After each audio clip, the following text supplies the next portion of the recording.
സംസ്ഥാനത്ത് വീണ്ടും അമീബിക് മസ്തിഷ്ക ജ്വരം സ്ഥിരീകരിച്ചു. മലപ്പുറം വണ്ടൂർ സ്വദേശിയായ 54-കാരിക്കാണ് രോഗം സ്ഥിരീകരിച്ചത്.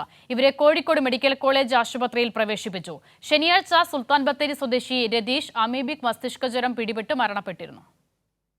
സംസ്ഥാനത്ത് അമീബിക് മസ്തിഷ്ക ജ്വരത്തിന്റെ ആശങ്ക ഒഴിയുന്നില്ല. ഒരാൾക്ക് കൂടി രോഗം റിപ്പോർട്ട് ചെയ്തതോടെ കോഴിക്കോട് മെഡിക്കൽ കോളേജിൽ ചികിത്സയിൽ കഴിയുന്ന അമീബിക് മസ്തിഷ്ക ജ്വരം രോഗികളുടെ എണ്ണം 12ആയി. രോഗം സ്ഥിരീകരിച്ച മലപ്പുറം വണ്ടൂർ സ്വദേശിനിയുടെ ആരോഗ്യനില ഗുരുതരമായി തുടരുകയാണ്.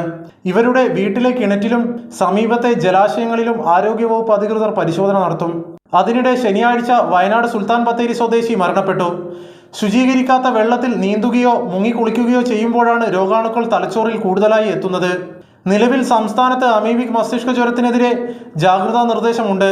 രോഗത്തെ നേരിടാൻ സംസ്ഥാനത്തെ എല്ലാ സർക്കാർ ആശുപത്രികളിലും മരുന്നും മറ്റു ചികിത്സാ സംവിധാനങ്ങളും ഒരുക്കിയിട്ടുണ്ടെന്ന് ആരോഗ്യവകുപ്പ് മന്ത്രി വീണ ജോർജ് പറഞ്ഞിരുന്നു.